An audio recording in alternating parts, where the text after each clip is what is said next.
sabihin na hindi yan talagang nangyari. Dahil yan a judicial notice. Pero no? Congressman Erin, ngayong araw nga magpatuloy ang cross ng defense. Ano?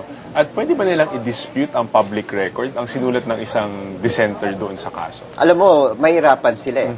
Mahirapan sila. Unless, ito yung nga yung masabi po natin, at pwede natin sabihin na nakakalamang naman tayo ng konti.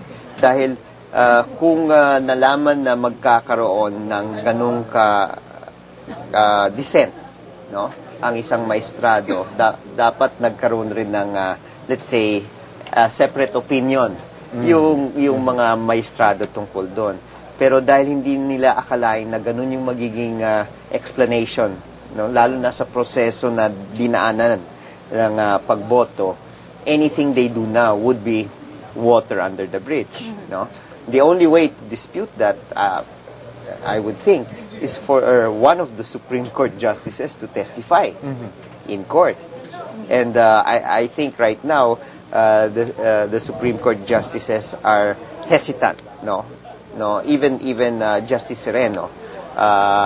Although the invitation is there, we tried, sinubukan po namin na isabpina ang iba't ibang mga Supreme Court justices, pero sabi ng Senate President, hindi natin gagawin yan. We will respect them as a co-equal body. So ang pwede na lang mangyari kung sila mismo ay pupunta voluntarily dito sa Senado para mag-testify. So the invitation is still there. So as a final question, balikan natin yung Article 3 Yes. na tila yata na-dispose na yung mga panghuling mga arguments, yung mga allegations, no?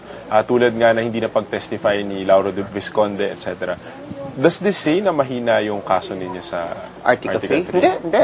As a matter of fact, if you look at, to try to sum up in what is Article 3, Article 3 is judicial conduct. No? In simpler terms. So, ang sa tingin po namin, napatunayan po namin yung pag-violate ng ating punong maestrado, yung sinasabi na sa ating saligang batas na independent, integrity, and probity.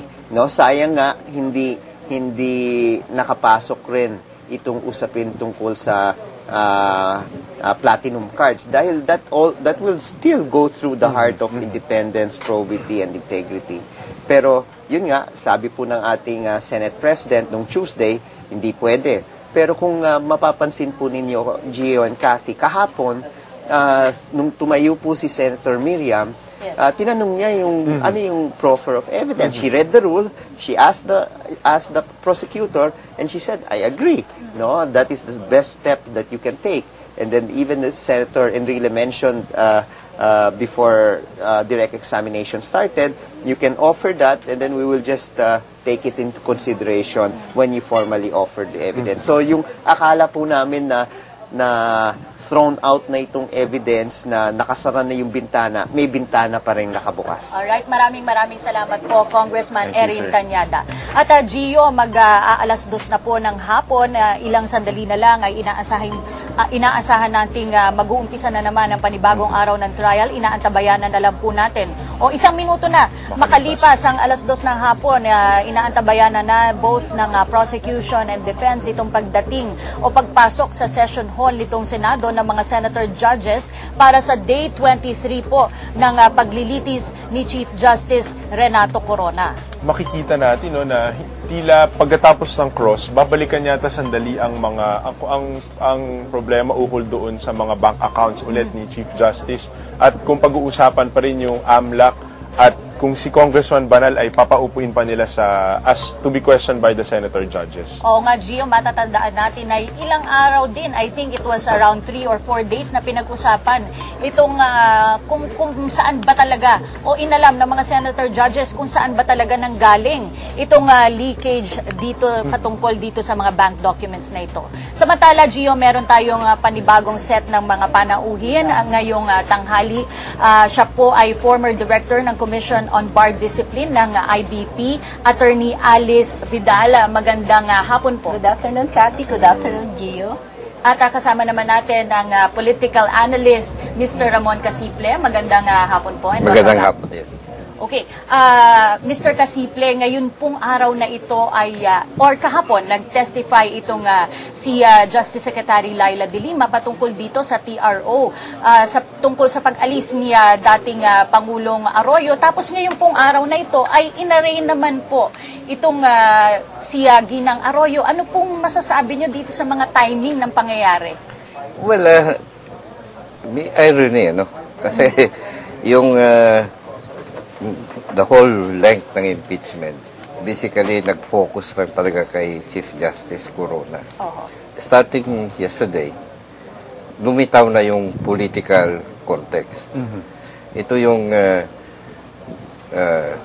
role na sinacharge ng prosecution ni Chief Justice Corona sa mga kaso o magiging kaso ng dating presidente. At lumitaw na nga yung fear na makikialam o kaya magkakaroon ng bias ang Supreme Court under his stewardship sa mga kasong ito. Attorney Vidal, yan pag-usapan natin yung konsepto ng stewardship at nasabi nga yung terminolohiya na primus inter pares. Pwede po bang i-explain sa publiko kung ano yung nagagawa nito at ano implikasyon nito bilang punong mahistrado?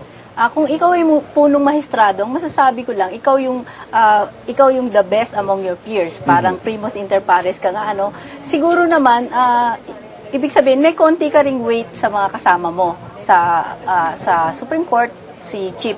Meron din siyang konting masasabing impluensya. Pero hindi naman po napakarami. At ang masasabi ko, isa rin naman ang boto niya sa buong Supreme Court. Isa rin one of the votes lang siya. Hindi masasabing ang boto niya ay madadagdagan, magiging 2, magiging 3. Pero in the same way na siya ang head ng Supreme Court, meron din siyang masasabing respeto sa kanyang mga kasama niya. Siguro pag nasabi niya yung opinion niya, pwedeng papakinggan din naman.